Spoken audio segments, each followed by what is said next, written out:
भ्यो नमः। तैत्तिरीय उपनिषद को हम देख रहे हैं। कल हमने 5 अनुवाक देख लिए थे। आज हम छठे अनुवाक से प्रारंभ करेंगे। इसमें आकाश को, पंचभूत को, उनका वर्णन किया गया है।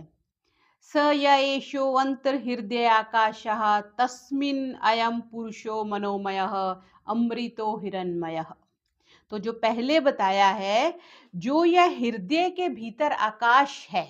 अब हृदय भी दो प्रकार के हो जाते हैं, एक मस्तिष्क में है और एक दोनों स्तनों के बीच में है। तो वो जो आकाश है उसमें यह हिरण्मय विशुद्ध प्रकाश स्वरूप अमृत अविनाशी मनोमय पुरुष रहता है। हृदय आकाश में जो है वो पुरुष रहता है। पुरुष से यहाँ आत्मा को भी ले सकते हैं और परमात्मा को भी ले सकते हैं। फिर कहते हैं अंतरेण तालुके य एषा स्तन इवावलंबते से इंद्रिय योनि। इसकी व्याख्या कर रहे हैं कि दोनों तालुओं के बीच में जो ये स्तन के हृदय अवलंबो गले में लटकता है ना, उसके बारे में कह रहे हैं। उसके भीतर यहाँ असो वह केशों का मूल स्थान, जहां पर केशों का मूल स्थान है सिर में, वहां तक सिर के दोनों कपालों को भेदन करके निकली हुई जो सुषुम्ना नाड़ी है, वह क्या है? इंद्र योनि, वह परमात्मा की प्राप्ति का द्वार है। और भू इति, ये व्याहृतियां हैं 3, भू, भुआ, स्व और महा, वैसे 7 हैं। इस मंत्र में 4 के बात कर रहे हैं कि भू व्याहृति के अर्थ रूप अग्नौ, अग्नि में प्रतिष्ठिति, वो प्रतिष्ठित होता है। भुवा को देखें तो उसके अर्थ रूप वायु देवता में स्थित होता है। सुवा का देखें तो वो सूर्य में स्थित होता है। और महा इस व्याहृति के अर्थ स्वरूप जो भेदन करके जो आत्मा निकलता है तो वो ब्रह्म में स्थित होता है। तो महा से निकलना चाहिए जब भी प्राण निकले। फिर है आपनोति स्वराज्यम आपनोति मनसस्पतिम वाक्यपति चक्षुष्पति क्षोत्रपति विज्ञानपति एतत्तो भवति। इसमें क्या कह रहे हैं कि वह स्वराज्य को प्राप्त कर लेता है। स्वराज्य को प्राप्त कर लेता है, मन के स्वामी को प्राप्त कर लेता है और वाणी का स्वामी हो जाता है, जिसका ब्रह्मरंध्र खुल जाता है। मीन्स उसके बारे में बात कर रहे हैं। चक्षुष्पति, वो जो नेत्रों का स्वामी है, कानों का स्वामी है, विज्ञान का स्वामी हो जाता है। मतलब वो सभी का स्वामी हो जाता है, सभी इंद्रियों का स्वामी हो जाता है। उससे बताए हुए साधन से यह फल प्राप्त होता है। फिर क्या व्याख्या कर दी? आकाश शरीरम ब्रह्म सत्य आत्म प्राणारामम मन आनंदम शांति समृद्धिम अमृतम इति प्राचीन योग्य उपासस्व। जो ब्रह्म है वह आकाश के सदृश शरीर वाला है, विस्तृत है, व्यापक है, फैला हुआ है। जैसे आकाश फैला हुआ है ऐसे ही ब्रह्म भी फैला हुआ है। सत्यम, वो सत्ता रूप है। प्राण आरामम, इंद्रियों सहित समस्त प्राणों को विश्राम देने वाला है। मन आनंदम, मन को आनंद देने वाला है। शांति समृद्धिम, शांति से संपन्न। अमृत, अविनाशी है। यो मानकर ही है प्राचीन योग्य, तू उसकी उपासना कर। तो पहले उसके लाभ बता रहे हैं ना कि वो असीम मन को आनंद देने वाला है, शांति देने वाला है और आकाश के सदृश शरीर वाला है। तो ऐसा ब्रह्म है, उसको प्राप्त करने के लिए तू क्या कर? तू प्रार्थना कर, तू उसकी उपासना कर। ये छठा अनुवाक समाप्त हुआ। अब 7वें में क्या रहे? पृथ्वी अंतरिक्षम द्यौर्दिशो अवांतर दिशा। अब दिशा की बात चलेगी कि ये जो पृथ्वी लोक है, अंतरिक्ष लोक है और द्युलोक है, 3 लोक हम मुख्य मानते हैं। स्वर्ग लोक भी बोलते हैं द्यु को। और दिशाएं और अवांतर दिशाएं, दिशाएं तो 4 होगी और अवांतर दिशाएं 2 दिशाओं के बीच में जो 4 कोने हैं उनको बोलते हैं अवांतर दिशाएं हो गई। फिर अग्नि, वायु, आदित्य, चंद्रमा, नक्षत्र, आप, जल, औषधि, वनस्पति, आकाश, आत्मा, जितने भी जो पदार्थ हैं, इनका संघात स्वरूप जो अन्नमय स्थूल शरीर है, यह आदि भौतिक दृष्टि से वर्णन हुआ। और अब इसको अध्यात्म की दृष्टि से देखेंगे तो 5 प्राण हो गए, प्राण, व्यान, समान, उदान और व्यान। तो इन प्राण हो गए चक्षु, क्षोत्र, मणा, वाक, त्वक, इन 5 कर्णों की एक पंक्ति कर दी। फिर चर्म, अपनी त्वचा होगी, मांस, नाड़ी, अस्थि, मज्जा, यह सम्यक कल्पना करके ऋषि ने कहा कि यह सब निश्चय ही पांक्त है।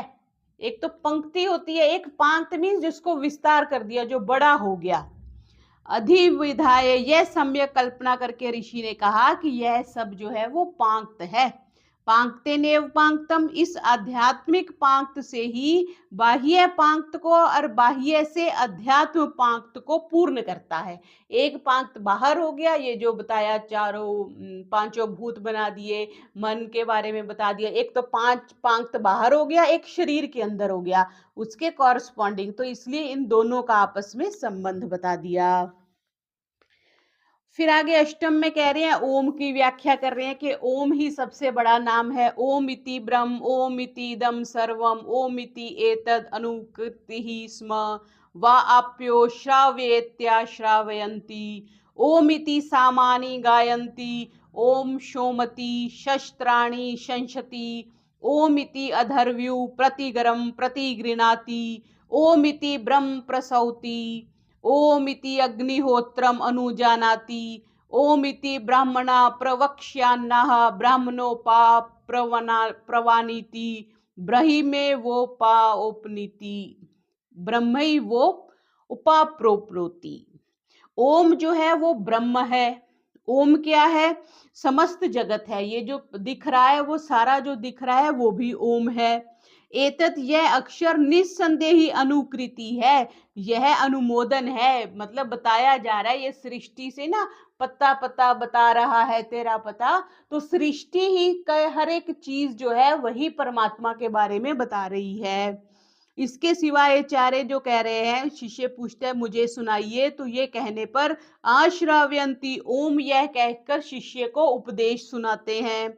ओम इस प्रकार स्वीकृति देते हैं किसी को, जैसे आजकल तो ओके बोलते हैं ना, और लेकिन जो धार्मिक लोग हैं वो ओम बोलते हैं। ओम का मतलब अनुमोदन करना, मानना। भोजन, आप भोजन करेंगे, ओम, अच्छा ओम। तो फोन भी उठाते हैं तो हेलो की जगह ओम बोलते हैं। तो ओम का ही प्रचलन होना चाहिए जितना है। पतंजलि में चले जाओ तो उन्होंने अभिवादन ही ओम कर रखा है। किसी को जैसे हम नमस्ते बोलते हैं वो ओम बोलते हैं। तो सामानी सामवेद मंत्रों को गाते हैं। ओम शोम यह कहकर शस्त्रों की मंत्रों को पढ़ते हैं। और प्रतिगरम प्रतिगृणाति, प्रतिगर मंत्र का उच्चारण करते हैं। ओम ये कह करके अनुमति देते हैं, और ओम यह कहकर अग्निहोत्र करने की आज्ञा देते हैं। सब कुछ जो है वो ओम से प्रारंभ होता है। अध्ययन करने के लिए उद्यत ब्राह्मण पहले ओम का उच्चारण करता है कि ब्रह्म, मैं वेद को प्राप्त करूं, उपप्रवाणी इति, मैं ब्रह्म को प्राप्त करूं। ब्रह्म फिर वेद को निश्चय ही उपापनोति, वो प्राप्त कर लेता है। तो इस मंत्र में अष्टम अनुवाक में ओम की महिमा का वर्णन किया गया कि ओम ही सब कुछ है। फिर आगे नवम अनुवाक बड़ा प्रसिद्ध है। इसमें प्रवचन और स्वाध्याय की बात करते हैं। ऋतम च स्वाध्याय प्रवचने च, सत्यम च स्वाध्याय प्रवचने च, सारी व्याख्या करते हैं कि यथा योग्य सदाचार का पालन करना, शास्त्र का पढ़ना पढ़ाना यह अवश्य करना चाहिए।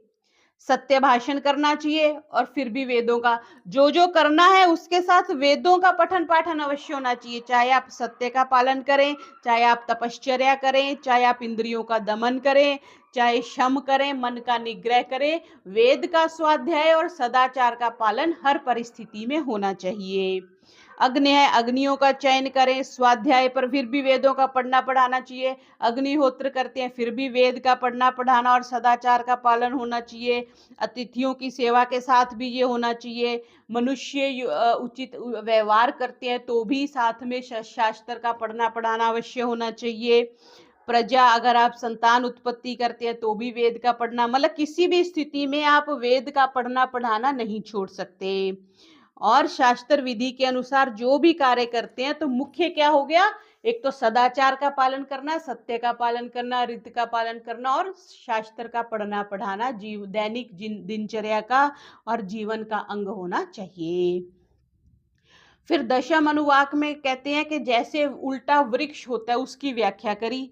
अहम वृक्षस्य रेरिवा कीर्ति पृष्ठम गिरेरिव, ऊर्ध्व पवित्रो वाजिनीव स्व अमृतमस्मि, द्रविणम सर्ववर्चसम सुमेधा अमृतोक्षितः इति त्रिशंको वेदानुवचनम।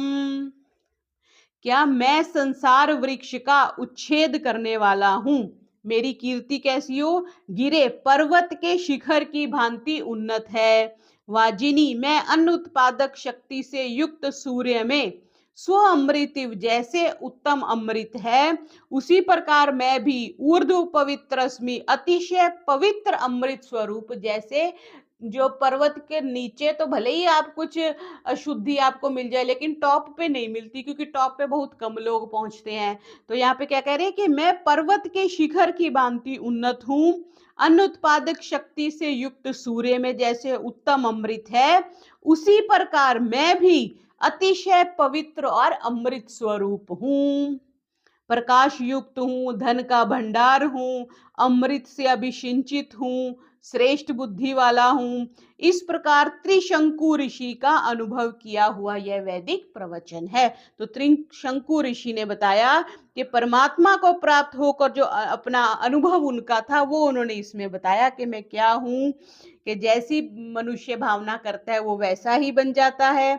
तो उन्होंने बताया कि ये मेरा अंतिम जन्म है, मेरा पुनः जन्म नहीं है, मेरी कीर्ति पर्वत शिखर की भांति है, मैं विशुद्ध रोग दोष आदि से मुक्त हूं, अमृत स्वरूप हूं, धन का भंडार हूं। तो इस प्रकार त्रिशंकु ऋषि का वेद अनुचन ये बताया इसमें। फिर एकादश अनुवाक में क्या कह रहे हैं कि वेदम अनुच्य, वेद का भली भांति अध्ययन कर। तो उपनिषद बार बार ओम का और ब्रह्म की बात करते हैं कि वेद का भली भांति अध्ययन कराकर आचार्य क्या करता है, अंतेवासी अपने शिष्य को अनुशासित वो शिक्षा देता है। क्या? सत्यम वद, तुम सत्य बोलो, धर्मम चर, धर्म का आचरण करो। बहुत बार ये लिखा हुआ भी मिल जाता है स्कूलों में, सत्यम वद धर्मम चर, स्वाध्यायात मां प्रमदः, स्वाध्याय से कभी भी प्रमाद ना करो, मत चूको। आचार्याय प्रियम धनम, आचार्य के लिए प्रिय धन को दक्षिणा के रूप में वांछित धन देना चाहिए, आहित्य ला करके उनकी आज्ञा से फिर गृहस्थ आश्रम में प्रवेश करना चाहिए। प्रजातंतुम, संतान परंपरा को चलाना चाहिए, क्योंकि संतान नहीं होगी तो हमारी परंपरा, हमारी संस्कृति आगे कैसी जाएगी। मां व्यच्छेदसी, उच्छेद नहीं करना चाहिए। सत्य से न प्रमदितव्यम, सत्य कभी नहीं छोड़ना चाहिए, कैसी भी परिस्थिति हो सत्य को नहीं छोड़ना चाहिए। धर्म से नहीं गिरना चाहिए और शुभ कर्मों से भी कभी नहीं चूकना चाहिए। उन्नति के साधनों से भी कभी नहीं चूकना चाहिए। वेदों के पढ़ने पढ़ाने में कभी नहीं भूल करनी चाहिए। देव कार्य से, अग्निहोत्र करने से और पितरों का कार्य करने से कभी भी चूकना नहीं चाहिए। तो ये एक तरह से जैसे दीक्षांत समारोह में गुरुजी बोलते हैं, वो बातें इस अनुवाक में बताई। फिर आगे कह रहे हैं मातृदेवो भव, ये भी बहुत जगह आपको मिल जाएगा। पितृदेवो भव, आचार्य देवो भव, अतिथि देवो भव, यान्यवद्यानि कर्माणि तानि सेवितव्यानि नो इतराणि। तुम माता की समादेव बुद्धि वाले बनो, माता में देव बुद्धि वाले बनो, मतलब माता को देव समझो, उनकी पूजा अर्चना करो, उनकी बात सुनो। ऐसे ही पिता का करो, आचार्य का करो, अतिथि का करो, और जो जो निर्दोष कर्म है उन्हीं का सेवन करना चाहिए। जो दोष रहित कर्म है उनको नहीं करना चाहिए, और दूसरे कर्मों का आचरण नहीं करना चाहिए। जो जो अच्छे आचरण है उनका तुम्हें सेवन करना चाहिए। और अस्मत् श्रेयांश ब्रह्मणा, ब्राह्मण अगर कोई आए तो उन्हें आसन आदि देकर, दान आदि देकर उनको श्रद्धा पूर्वक दान देना चाहिए। फिर अश्रद्धया देयम, बिना श्रद्धा के नहीं देना चाहिए। श्रेया देयम, आर्थिक स्थिति के अनुसार देना चाहिए। हिया देयम, लज्जा से देना चाहिए। भिया देयम, भय से देना चाहिए। और संविदा देयम, अगर जो कुछ भी दिया जाए वह सब विवेक पूर्वक दिया जाना चाहिए। मतलब देना ही चाहिए, देवता बनना चाहिए, कुछ ना कुछ आपको अवश्य देना चाहिए, जो भी आप अफोर्ड कर सकते हैं। फिर आगे कह रहे हैं अथ यदि ते कर्म विचिकित्सा वा वृत विचिकित्सा वा स्यात्।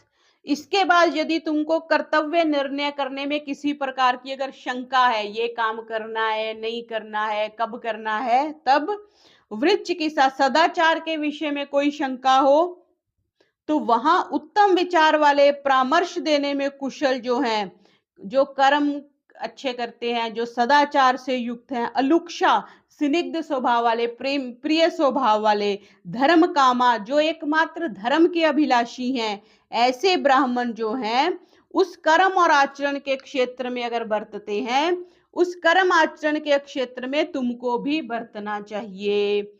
यदि किसी दोष से लांछित मनुष्य के साथ बर्ताव करने में अगर आपको कोई शंका हो तो किसके पास जाना चाहिए? जो सदाचार से युक्त है और धर्म में लगा हुआ है। क्योंकि आजकल हम देखते हैं बहुत कम लोग धर्म में लगे हुए हैं, सारे धन के पीछे लगे हुए हैं। क्यों?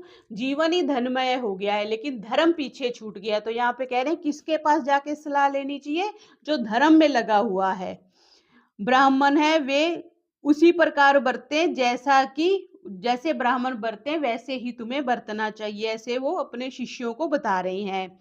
ऐसा यही वेदों उपनिषद, यही वेदों का रहस्य है, यही परंपरागत शिक्षा है। इस प्रकार तुमको अनुष्ठान करना चाहिए और तुमको अनुष्ठान करना चाहिए। तो इस प्रकार ये जो हमारी एकादश अनुवाक समाप्त हुआ। द्वादश अनुवाक में वो मंत्र है जो महर्षि ने सत्यार्थ प्रकाश में भी लिखा है और अक्सर इसको बोलते हैं।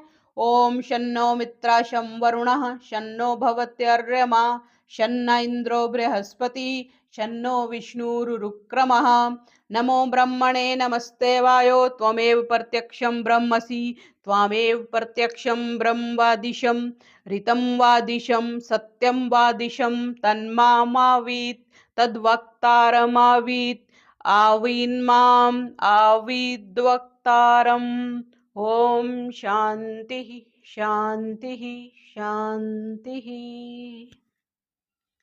इसमें क्या कहा कि जो हमारे लिए मित्र देवता है वो हमारे लिए कल्याण करने वाले हो। बहुत से मित्र होते हैं ना जो नशा करवाना लगवा दे, चुगली निंदा करवानी लगा दे, सीरियल देखने की वो आपको सुझाव देते रहे, शॉपिंग की देते रहे।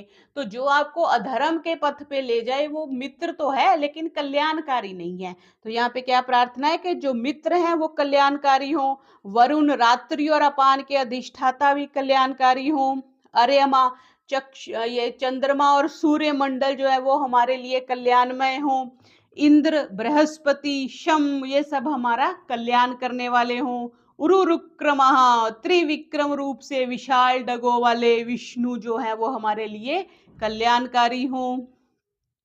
ब्रह्म ने ब्रह्मा के लिए नमस्कार है, वायु वायुदेव के लिए नमस्कार है, प्रत्यक्ष मैं तुम्हें प्रत्यक्ष जानकर, प्रत्यक्ष में बिल्कुल सामने जान करके मैं तुम्हें नमस्कार करता हूँ। ब्रह्मसी तुम ब्रह्म हो इसलिए तुझको ही प्रत्यक्ष ब्रह्म कहा है, जो सामने है उसको ही प्रत्यक्ष ब्रह्म कहा है। ऋतम तुम ऋत के अधिष्ठाता हो इसलिए तुम्हें ऋत कहा है।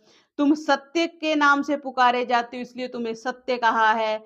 मां मावीत तुम मेरी रक्षा करो, जहां कहीं भी आप अटक गए आप कह सकते हो कि मां मावीत तुम मेरी रक्षा करो। किसको? परमात्मा ब्रह्म तू ही प्रत्यक्ष है मेरे, तू मेरी रक्षा कर।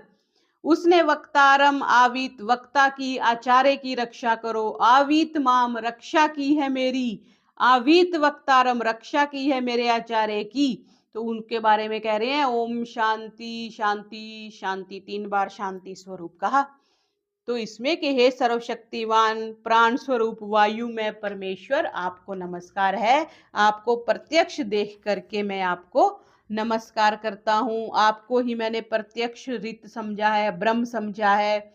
आप सबके लिए कल्याणकारी हैं, नियम रूप से रीत के आप ही अधिष्ठाता हैं, सत्य हैं। उन सर्वव्यापी अंतर्यामी परमेश्वर ने ही मुझे सत्य भाषण करने की सामर्थ्य दी है, ठीक है, और संसार चक्र से मेरी रक्षा की है। आचार्य ने उस सब का उपदेश करके सत्य का प्रचार करने की शक्ति प्रदान कर की है। तो इस तरह से मेरी रक्षा की है, मेरे वक्ता की रक्षा की है। ऐसा कह के इस वल्ली को, शिक्षा वल्ली को समाप्त करते हैं। तो कल हम ये ब्रह्मानंद वल्ली प्रारंभ करेंगे। ओम